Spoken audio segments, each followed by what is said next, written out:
Hello and welcome back once again Shiraz Khan show में आप सभी लोगों का एक बार फिर स्वागत है। She is the right partner for adventure trip, right? Yes, maybe not, because I am not that इनको adventurous. डर लगता है बोलते हैं बहुत बार। अच्छा, आपसे इनको डर लगता है? वाह, पहले वही डरने वाली बात है, 1000 किलोमीटर बाइक चलाएगा कौन? She is also biker. She's a biker and Okay. she has traveled like in last 4 years she has ridden bike almost 2.5 lakh kilometers. Oh my And God, that too 80% solo. तो ये adventure होता है। ये तो बहुत ही बड़ा adventure है। adventure. मतलब ये हाइट हो गया एडवेंचर है ये। Exactly. Very nice sir. तो मतलब which bike? Multiple motorcycles, I have a classic 350, अच्छा, बुलेट। अरे यार, तो अपाचे, हिमालयन भाई अखबारों में छप चुकी हैं ये बहुत। अच्छा? बार, हाँ। अरे यार, फिर इनके बारे में बात करेंगे अभी। Thank you stars. ओके। मेरा कम हो रहा है actually. To be very honest, shift होने के कम से कम 1 साल तक मुझे कोई काम नहीं, और मैं रहता था मीरा रोड, मतलब वो थोड़ा सा आउटस्कर्ट्स में पड़ जाता है, करेक्ट है ना। और गाड़ी नहीं होती थी मेरे पास, तो मेरे को ट्रेन में धक्के खाने पड़ते थे, लोकल ट्रेन में। अच्छा, और लोकल ट्रेन एक ऐसी चीज़ है कि अगर आप गलती से घुस गए तो घुस गए, राइट, वरना तो उतरने का मौका भी नहीं मिलता। एब्सोल्युटली। और कई बार तो मैं मतलब ऐसे लटकते हुए जाता था और ऊपर से प्रार्थना कर रहा होता था कि हाय भगवान, मेरी उंगलियों पे इतना जोर रखना कि ये छूटे ना। आमतौर पे जब शूटिंग के दौरान एक्टर्स बहुत बार ऐसी चीज़ें करते हैं कि जहाँ पर एक नॉर्मल इंसान को वो काम करने के लिए पैसे देने पड़ते हैं। सो ऑल फॉरेनर्स, उनमें से किसी ने मुझे पहचान लिया and she came to me and I said, are you Vansh from Uttaran? Really? I was like, मतलब ऑल ऑफ अ सडन, मतलब पूरी दुनिया में मैं ब्रसल में घूम रहा हूँ, अपनी हॉलीडेज़ पे हूँ, और यहाँ पर कुछ ऐसे लोग हैं जो मुझे पहचान गए बिकॉज उस समय मेरा वो शो जो था डब्ड वर्जन में उनकी कंट्री में चल रहा था। सनी भैया के साथ काफ़ी एक अच्छा बॉन्डिंग हो गई। बॉन्डिंग, ये ना, ये लोगों को लगने लगा कि ये दोनों अच्छे लगते हैं स्क्रीन पे। ऑन स्क्रीन दोनों का पैर बहुत पैर बड़ा बहुत लगता है। इंडियन मूवी भी आपकी? नहीं, इंडियन नहीं, अर्जुन पंडित थी, अर्जुन पंडित थी। फिर बिग ब्रदर, हाँ हाँ फिर the love story, hero love story of a spy, हाँ हाँ। अनिल शर्मा जी की, फिर फर्ज, ऐसे करीब तकरीबन 7 फिल्में मैंने सनी साहब के साथ की। एक रियल एस्टेट में एक नया माइलस्टोन, एक नया नाम जो आपने लॉन्च किया, मतलब काम करने का तरीका ही बिल्कुल अलग था। क्या सोच लेके आप आए थे और कौन आपको रियल एस्टेट में? मैं इसमें थोड़ा बैकग्राउंड में आता हूँ। बेसिकली सोच कैसे है या क्या हुआ, तो मेरे लाइफ में ना मैं बहुत प्रोग्रेसिव रहा हूँ। मैं चीज़ें काट के आगे बढ़ता हूँ, मैं कहीं अटकता नहीं बेसिकली। तो मैं हमेशा अपने स्टेटमेंट में था, थकना रुकना बनाया, तो कहीं रुकता नहीं बेसिकली। तो मुझे कोई चीज़ अगर सेम चीज़ चल रही है तो मैं खुद ही उसमें गड्ढे खोद दूंगा, यार मुझे मज़ा नहीं आ रहा, मुझे मोनोटोनसी होने लगती है। तो अगर मैं सेम नहीं चल रहा हूँ और उसमें सेम रिजल्ट आ रहे होंगे तो मैं चेंज कर दूंगा, वो पैटर्न चेंज कर दूंगा। तो मेरा ये बहुत रहा लाइफ में। करेक्ट। पूल पॉइंट में सेटिस्फाइड था एक टाइम पे, फिर सेटिस्फेक्शन लेवल पे जीरो हो गया। वहाँ से 15-20-25 हज़ार रुपये आते थे, मेरा सेटिस्फेक्शन जीरो हो गया वहाँ पर। एब्सोल्युटली। जब पहले में 1-2 लाख रुपये कमा रहा था, वहाँ पे वो सेटिस्फेक्शन वहाँ अटका पड़ा था, उससे आगे ग्रो नहीं कर पाया, तो वो मैं जीरो हो गया, फिर मैं आगे बढ़ गया उसके अंदर। तो जब पहले में एक सिचुएशन ऐसी आई थी जब वहाँ से पैसे आने बंद हो गए थे, कुछ कंपनी में प्लस माइनस होता है, तो वहाँ पर कुछ हुआ था। तो 2003 का इंसिडेंट मुझे याद है कि मैंने वो कंपनी जब छोड़ी थी तो मैं बहुत डेट में आ गया था, और गाड़ी वाड़ी बिक गई थी मेरी, ठीक है। मैंने स्कूटर वगैरह पे सफ़र करना स्टार्ट कर दिया था।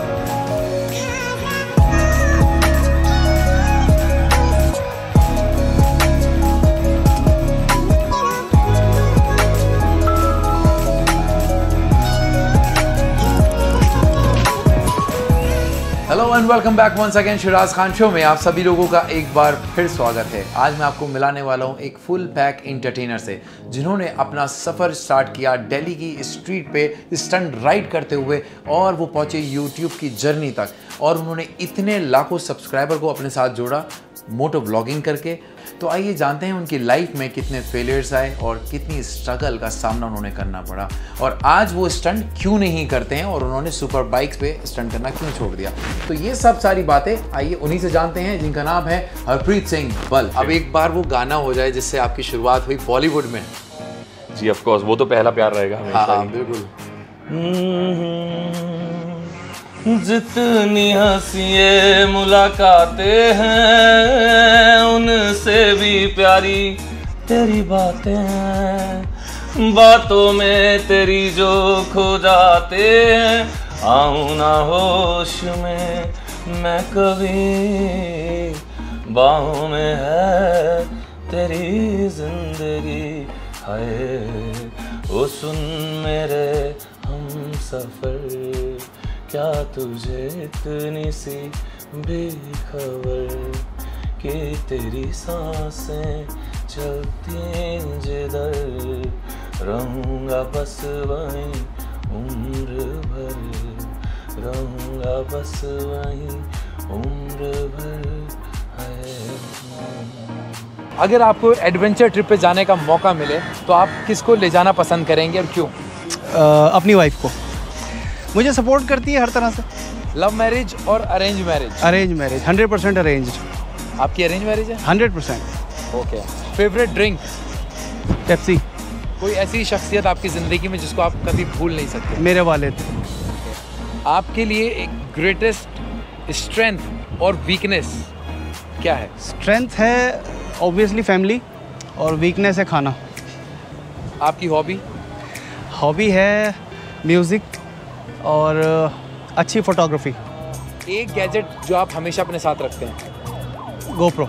अच्छा, पापा ने ही नाम चूज किया था एनसीआर मोटरसाइकिल? अब बेसिकली एनसीआर मोटरसाइकिल बहुत से लोग सोचते हैं एनसीआर मोटरसाइकिल दिल्ली एनसीआर वाला है। ये राइट। मेरा नाम है, आपको नाम नहीं बताया मैंने अभी तक। हाँ, असली नाम है Syed Noor Alam. Syed Noor Alam. Syed is my caste. Okay. और नूर, यहाँ इंग्लिश बोल दी मैंने थोड़ी सी रटी देना। जैसे ये हमारा सैयद कास्ट, नूर नेम और सरनेम ये हमारा आलम। तो एनसीआर जो है basically Noor customisation and repairs motorcycles है। अच्छा, उसका शॉर्ट फॉर्म है? उसका शॉर्ट फॉर्म है एनसीआर मोटरसाइकिल्स। लव मैरिज और अरेंज मैरिज? भाई लव करा कामयाब नहीं हुआ यार। तो अरेंज हो गई बाद में। Favourite drink? चाय। किस कलर की वार्डरोब है आपकी? सबसे ज़्यादा कपड़े आप किस कलर के रखना पसंद करते हैं? ब्लू और red. Your favourite actor? SR। Favourite actress? Kajol. अगर आपको अपने अंदर से कोई दो चीज़ें बदलनी हो तो वो कौन सी होंगी? सुबह उठने की कि बहुत देर से उठने लगा हूँ। अच्छा। मुझे वो बदलनी है और ये तेल कम करना है, ज़्यादा हो गया है। तेरी रहमतों का दरिया सरेआम चल रहा है, मुझे भीख मिल रही ख्वाजा से है, तो मेरा काम चल रहा है।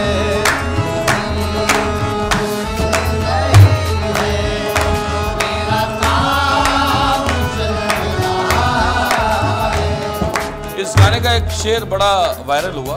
उस जमाने में टिकटॉक बड़े उरूज पे था, नया नया आया था, और वो शेर था, उसे क्या मिटाए दुनिया ख्वाजा जी जिसे आपने नवाजा, उसे क्या मिटाए दुनिया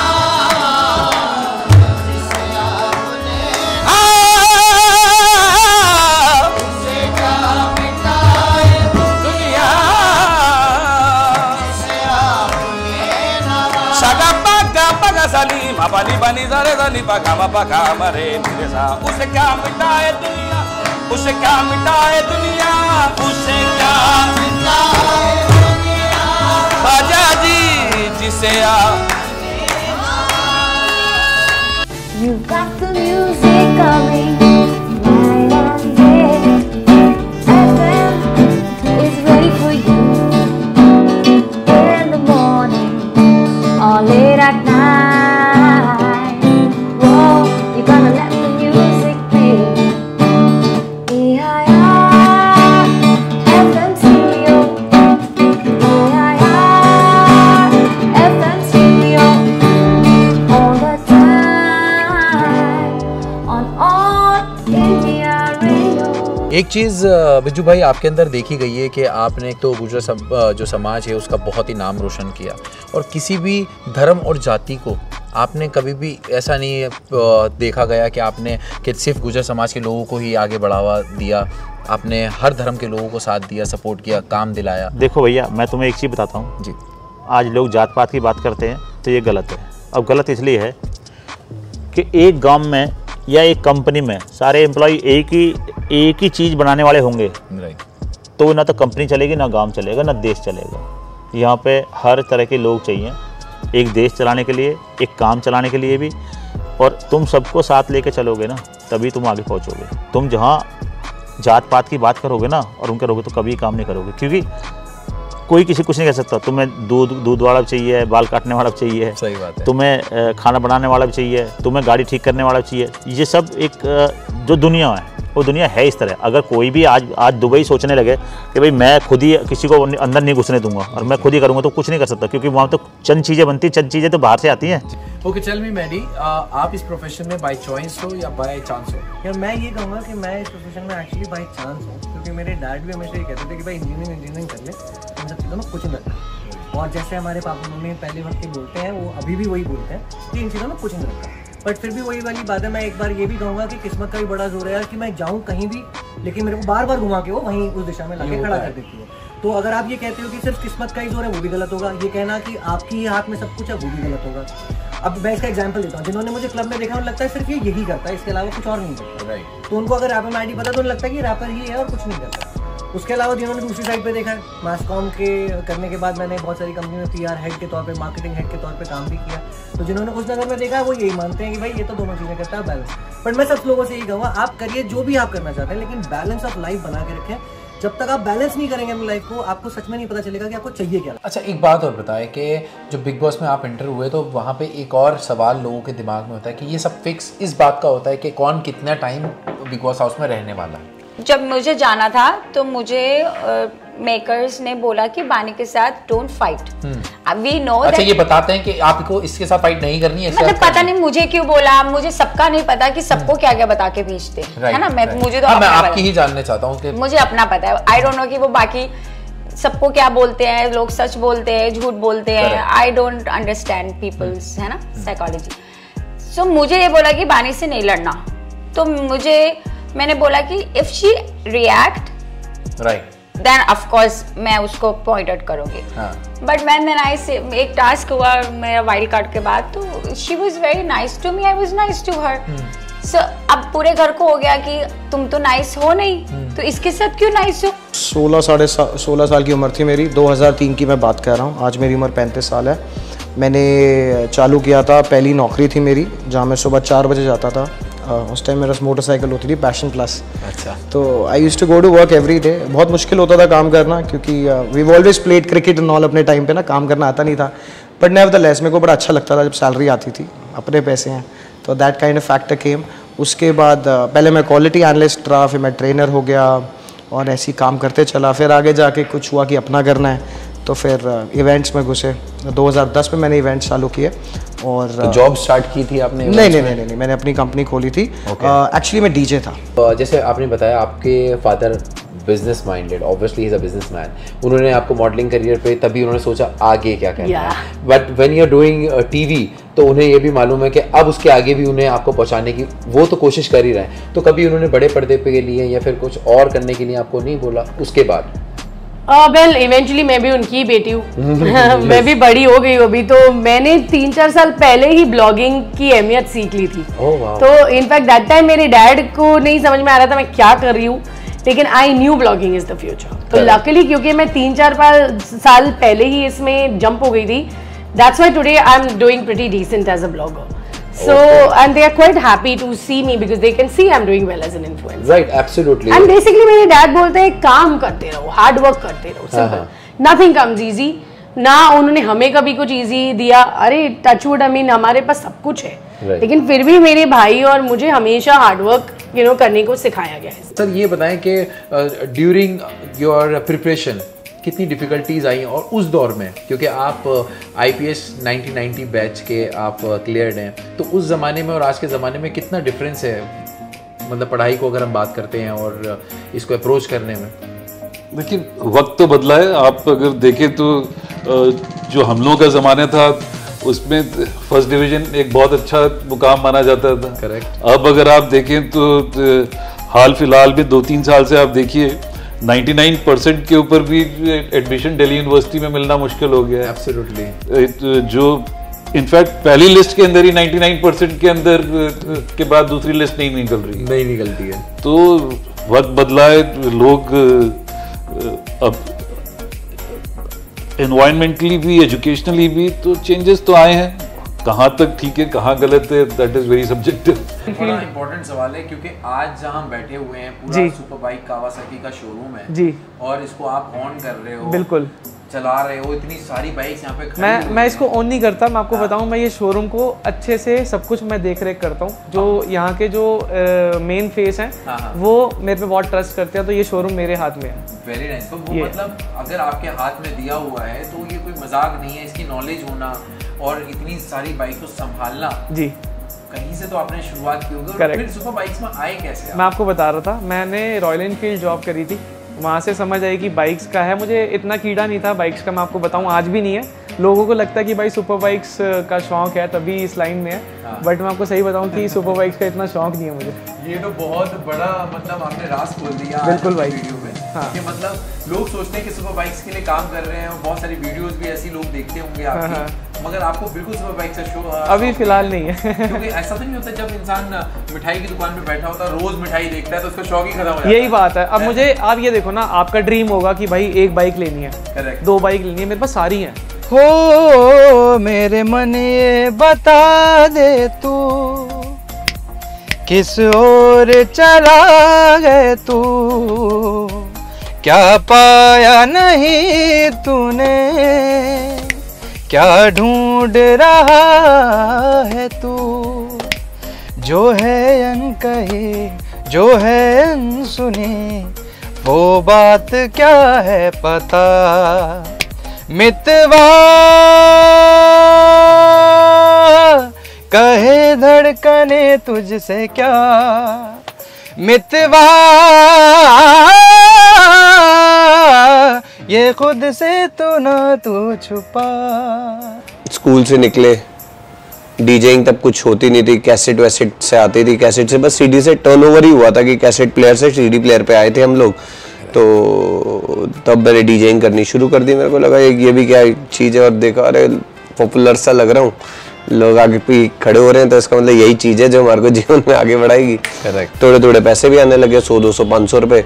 तो मैंने कहा बढ़िया खर्चा चल रहा है। बस से बाइक पे आ चुके थे हम। मैंने Limca book of world records भी बनाया था, एक बाइक पे 28 लोग बिठा के, और अपने कॉलेज में नाम कर दिया मैंने। उसके बाद कॉलेजों में ना खूब शो करने लग गया मैं, तो बड़े यूथ में पॉपुलर से होने लग गया, सारे अच्छे गर्ल्स कॉलेज में, कोएड कॉलेजेस में, हैपनिंग कॉलेजेस में नाम चढ़ने लग गया। फिर MTV का एक रिकॉर्ड बनाया, उसके बाद चैनल वी का एक बहुत पॉपुलर शो करा मैंने, वो भी मस्ती मस्ती में शो कर लिया। तो उस शो में आपने पार्टिसिपेट किया एज ए डीजेइंग और as a character, as Sumit Sethi, मैं खुद में एक कैरेक्टर हूँ। और डीजेइंग फिर बड़े बड़े कॉर्पोरेट हाउसेस, बड़े पब्लिकेशंस ने उठाए, कॉन्सर्ट्स होने लग गए, तो नाम चलने लग गया। मैंने कहा ये तो बढ़िया मस्त चल रहा है मैटर। आपने इंटरव्यू शुरू करने से पहले हम जानना चाहेंगे, आप कुछ अपने बारे में बताएं, कहाँ पे आपका बॉर्न कहाँ हुए, कहाँ स्कूलिंग और कहाँ सब कुछ, कैसा रहा ये सफर? सफर बहुत इंटरेस्टिंग रहा। बाय बॉर्न मैं यूपी में हुआ था, उत्तर प्रदेश के एक छोटे से जिले बिजनौर में। फैमिली बहुत ज़्यादा, ऐसे नहीं कहूँगा कि हम बहुत ज़्यादा रिच थे या ऐसा कुछ था, बट हाँ मेरे पेरेंट्स ने जो मेरे लिए, जो अपने परिवार के लिए सेक्रीफाइस किए वो बहुत ज़्यादा थे। हर किसी के फैमिली में ये रहता है कि जब कोई लड़का पैदा होता है तो बड़ी खुशियाँ होती हैं, तो वो ऐसा मेरे घर में भी हुआ कि जब मैं पैदा हुआ था तो बहुत खुशियाँ थी। लेकिन कुछ समय बाद वो खुशियों पर कुछ नज़र लग गई या कुछ फीकी पड़ गई, क्योंकि मेरे को 1 साल की उम्र में मेरे को पोलियो हो गया। अगर आप सिंगर नहीं होते तो क्या होते? मेरा सपना था कि मैं ब्लैक कमांडो बनूं, मार्शल आर्ट सीखना चाहता था। अगर आपको एक मौका मिले प्रधानमंत्री से मिलने का जी, तो आप उनसे क्या बात करेंगे? मैं सबसे पहले प्रधानमंत्री जी से यही कहूँगा कि देश में हर नागरिक पढ़ा लिखा होना चाहिए, और जो लोग रोड पे भीख मांगते हैं ना, वो बच्चे बूढ़े चाहे वो जवान हो, वो एक भी ना रोड पे नजर आए। सबसे पसंदीदा खाने की जगह? खाने की सबसे पसंदीदा जगह दिल्ली। दिल्ली में कौन सी? पीरागढ़ी। पीरागढ़ी।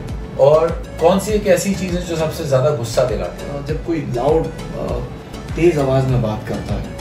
आज तक सबसे ज्यादा कॉम्प्लीमेंट में क्या सुनने को मिला अपने बारे में? ज्यादा तो कुछ नहीं मैंने ऐसा किया है, लेकिन लोगों ने कोई यही बोला है कि तुम लंबी रेस के घोड़े। मॉम डैड डॉक्टर, जी। और बहनें टीचर, मगर यहाँ पे जब आपके प्रोफेशन की बात करते हैं वो totally different scenario. Being a girl, आपने शूटिंग, एक तो मतलब एक छोटा सा गांव हिंदुस्तान का, वहाँ पे लड़की और फिर उसके बाद वो शूटिंग, ये दिमाग में कब आया और किसने डाला, कैसे इस प्रोफेशन में आने की सोची आपने? एक्चुअली जब हम छोटे थे तो मेरे फादर का बचपन से ये रहा है कि लड़कियों को सेल्फ डिपेंडेंट होना चाहिए। तो पता नहीं, मुझे नहीं पता मेरे दिमाग में कहाँ से आया, लेकिन मुझे ऐसे बंदूकें बहुत पसंद थी बचपन से। अच्छा, तो बच्चों को खिलौने देते थे? जब वो खिलौने देते थे तो जैसे बढ़िया गुड्डे लेके आते थे तो मैं बोलती मुझे गन चाहिए। तो ऐसे ही धीरे धीरे फिर मैंने थोड़ा सा देखा, मेरे फादर ने ये सोचा था कि मुझे एक बच्चे को अपने स्पोर्ट्स में डालना ही है। तो मेरे फादर का ही, जब मैंने शूटिंग स्टार्ट किया उस टाइम पर बहुत कम लड़कियां थी जो स्पोर्ट्स में आती थी।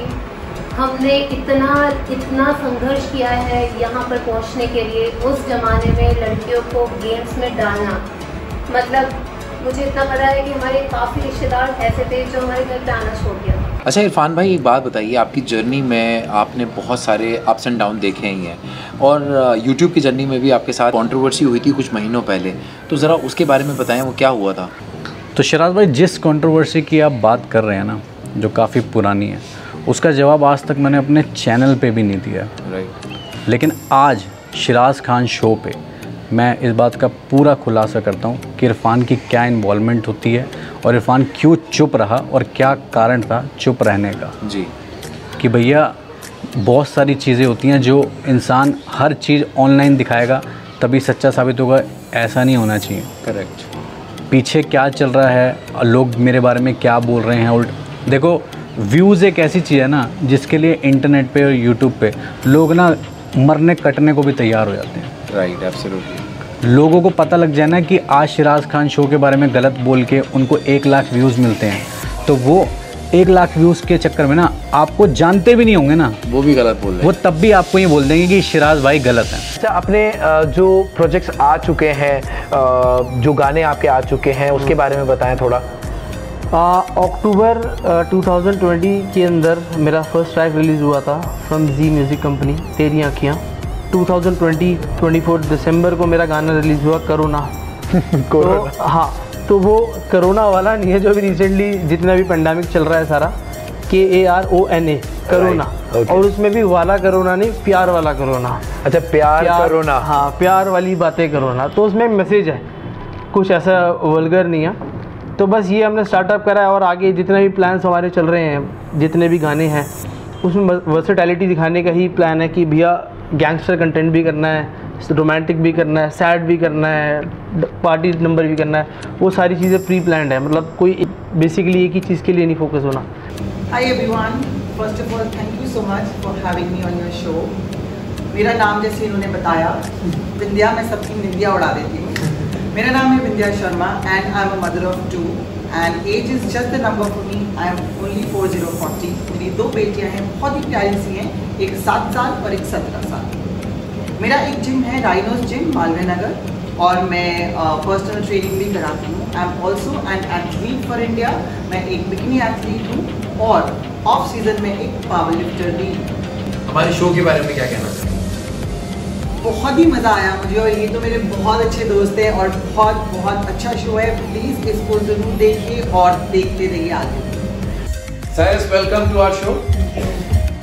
और finally the handsome, the renowned personality in makeup industry, Cyrus Matthews with us. Alright, before we start and talk about some professional journey of Cyrus, let's talk about some personal information, personal life. Okay Cyrus, tell me something about your personal life, where you have done your schooling, college, and where you have born. Something about your personal life. Born and brought up Delhi से, और schooling जो करी है मैंने government secondary school में, हमारे यहाँ 12th मैंने क्लियर करा है। बाकी BCom करा हुआ है दिल्ली यूनिवर्सिटी से। फिर उसके बाद मैंने फ्रेंच लैंग्वेज के लिए सेंट स्टीफन ज्वाइन करा था, लेकिन एजुकेशन के अंदर ज़्यादा मुझे इंटरेस्ट नहीं था, तो मैंने 2 मंथ्स ही ज्वाइन करा, उसके बाद छोड़ दिया। और उसके बाद फिर मैंने ये लाइन ज्वाइन करी। जब वैसे जब फ्रेंच लैंग्वेज सीखने गए थे दिमाग में क्या रखा था, मतलब क्या था ऐसा? वो चॉइस मेरी नहीं थी कि मैं फ्रेंच लैंग्वेज ज्वाइन करूँ।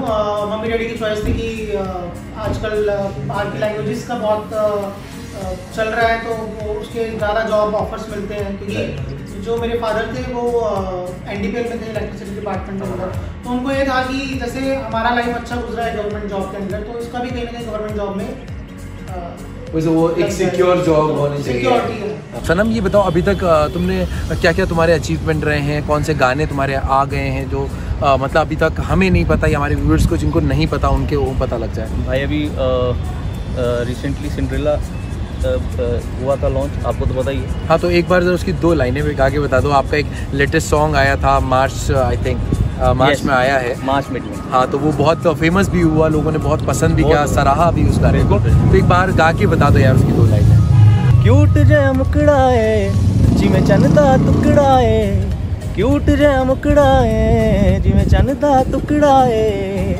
हो मेरे गल विच पा दे कुड़िए गोरी बाहां वाले, तू मेरी सिंडरेला बन जा, मैं तेरा बन जावा राजकुमार, तू मेरी सिंडरेला बन जा।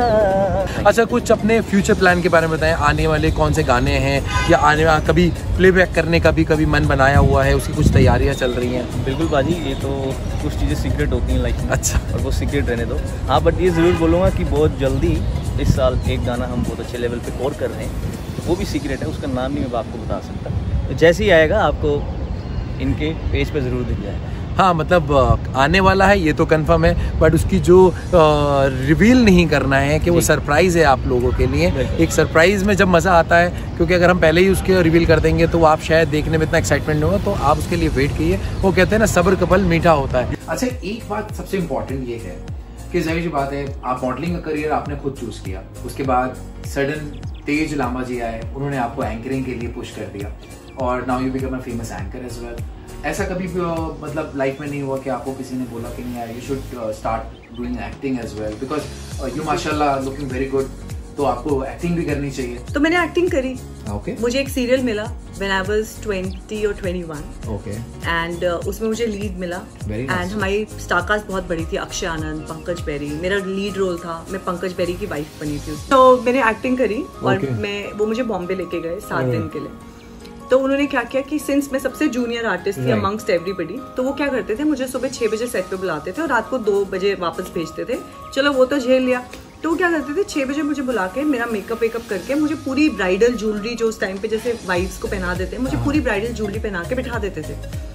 तो एंड ऑफ 5th डे मुझे फीवर हो गया, बिकॉज वो ज्वेलरी मे बी बिकॉज बहुत लंबे आवर्स की वजह से वो ज्वेलरी रैशेस करने लगी पूरी चेस्ट पे, या सो पूरे मेरी नेक पे रैशेस हो गए और मुझे फीवर आ गया। And I was working and I told them I am not feeling well, लेकिन मतलब 3 वर्ष उनको बिल्कुल तरस नहीं आया। उन्होंने कहा कि नहीं, वी डोंट केयर, क्योंकि उनको ऑन एयर करना होते हैं शॉर्ट्स, तो उनको तो काम निकालना है। Unfortunately what used to happen, मैं 6 बजे रेडी, 7-8 बजे मैं रेडी होती थी और मेरा शॉट आता था शाम को 5 बजे 6 बजे, एंड मतलब कभी 1 घंटे का भी शॉट नहीं हुआ, कभी यू नो डेज। मतलब वो कोशिश करते थे कि वो पहले बड़े एक्टर्स का काम निकाले एंड देन वो जूनियर आर्टिस्ट का काम निकाले, which is very common. Yes yes, ये तो होता है।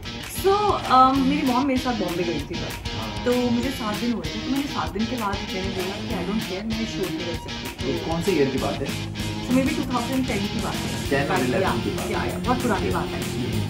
सो 7 दिन के बाद मैंने बोला कि भाई मैं नहीं कर सकती ये काम।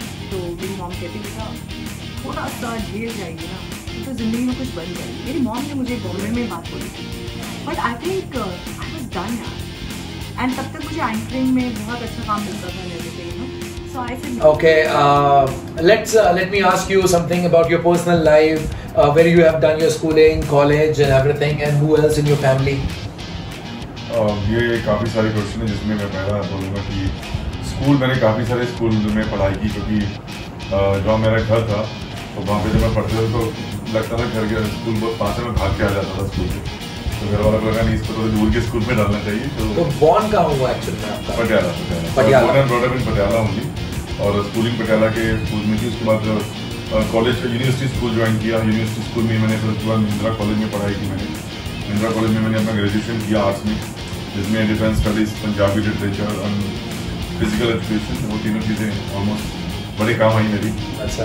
देन उसके बाद जैसे डैड थे मेरे, ही वाज इनटू ट्रांसपोर्ट, तो उनको तो कभी टाइम नहीं मिलता था कि क्या बात करनी, मुझे रात को आते थे, तो कभी कभार होता था डिस्कशन हो जाता था फिल्मों को लेकर। तो आई थिंक वो फिल्मों की बातें घर में थी कहीं पे। एक बार वो 2 लाइनें गा के बता दें जिस गाने ने आपको एक इंडस्ट्री में नई पहचान दिलाई।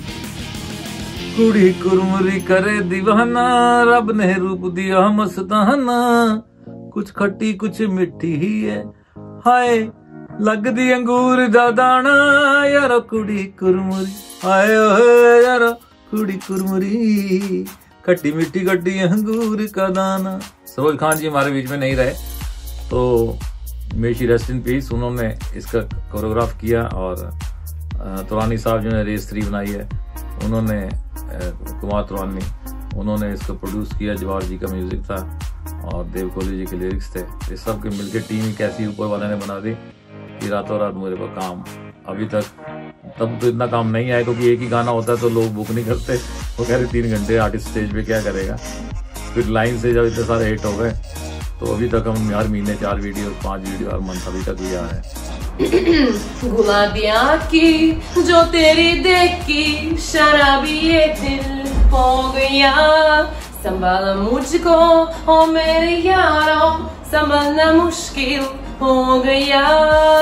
Wow, very nice. That you guys married, right? Yes. Most of the people didn't aware that you guys are married.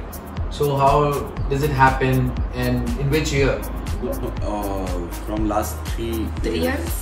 Officially married. Okay, officially मतलब यहाँ वाली नहीं की, उसके बाद यहाँ वाला प्लान आउट चीज़ें की, थोड़ी सी चीज़ें बिगड़ गई, उसके बाद फिर आपका पेंडेमिक, ये सब चीज़ें, ठीक है। तो लाइक ठीक है, एक राइट टाइम का डिसीजन, वो सिर्फ एक पेपर फॉर्मेलिटीज होती है, ठीक है। एट द एंड आपको रहना साथ में, तो ये चीज़ें मैटर नहीं करती। But like being a girl और इतना बड़ा स्टेप लेना, और आप जब बाहर आते हो काम भी करते हो, तो आपको डर नहीं लगता कि जब ऐसे लोग हैं जो आपके खिलाफ भी बहुत ज़्यादा लोग हैं, आपके बारे में उल्टा सीधा बोलते हैं, कहीं आप कहीं बाहर जा रहे हो, कहीं आपके साथ कुछ ऊंच नीच ना हो जाए, इस बात का डर नहीं होता? नहीं, मुझे स्टार्टिंग में डर लगता था। इनफैक्ट मेरी मम्मी कितनी बार ऐसा होता था सोशल मीडिया पे, ट्विटर पे मुझे बहुत धमकियाँ आती थी कि दिन में लोग कई हज़ार लोग धमकियाँ देते थे। मेरी मम्मी और मेरे घर वाले बहुत डरते थे, घर से बाहर नहीं निकलने देते थे। लेकिन मुझे कभी मौत से या इन सारी चीज़ों से बिल्कुल डर नहीं लगता, हालांकि मैं बहुत ज़्यादा डरने वाली लड़की थी। अच्छा, एक बात बताओ, सलमान खान से जब आपका इंटरेक्शन हुआ, क्या उनको भी आपने रेसलिंग की कुछ टिप्स दी? क्योंकि उनके साथ ही आपने फाइट करनी थी और लास्ट सबसे बड़ा जो सीन था वो आप ही के साथ था। प्राइम रेसलिंग मैच मेरा ही था मूवी में, जिसमें वो अपने से डबल वेट के रेसलर को चैलेंज कर देते हैं, और सर के साथ मेरी बहुत अच्छी जमती थी। ट्रेनिंग के बाद उन्हीं के साथ जिम करने का मौका मिलता था। क्या बात है यार। और शुरुआत में 1-2 दिन सर को जो भी डाउट्स होते थे वो खुल के पूछते थे, मतलब आधा घंटा 1 घंटा इस चीज में भी निकल जाता था। After London school of economics मैं फिर लंदन में गई, एक और कोर्स करा। मैंने करा था मेकअप का कोर्स, एडवांस मेकअप का, from London school of beauty and makeup. फिर मैं नीदरलैंड्स गई, वहाँ पे मैंने प्रोस्थेटिक्स का कोर्स किया। फिर मैं LA गई, and LA because it was Hollywood, and वहाँ से मैं सीखना चाहती थी, तो मैंने सिनेमा स्कूल से एडवांस एयर ब्रशिंग और ये सब सीखा। ओके।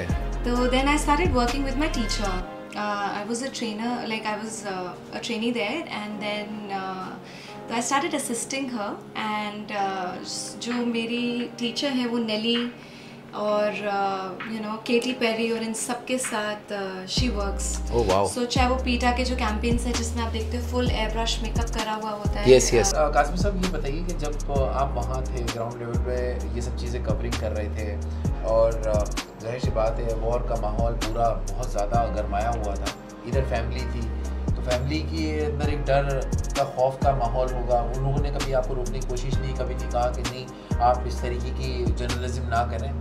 नहीं, फैमिली ने तो एक बार भी नहीं कहा। अच्छा। बहुत लोगों ने अप्रिशिएट किया। इंडिया में उस वक्त दूरदर्शन के उस प्रोग्राम की TRP रेटिंग, सारे टीवी चैनलों की TRP रेटिंग कंबाइंड उसके मुकाबले में उसकी ज़्यादा। मैं अगर आपसे पूछना चाहूँगा कोई एक ऐसा टर्निंग पॉइंट जिससे आपको मतलब लाइफ में बहुत लोगों ने पहचानना शुरू कर दिया और वहाँ से आप फेमस हो गए, वो कौन सा था? मेरा ट्रैक आया था रिसेंटली, ठां करके, विद फीचरिंग करण औजला। हाँ जी, तो उसको बहुत प्यार मिला उस ट्रैक को एंड उससे पहचान मिली। कितने साल पहले ये ट्रैक? 1 साल पहले।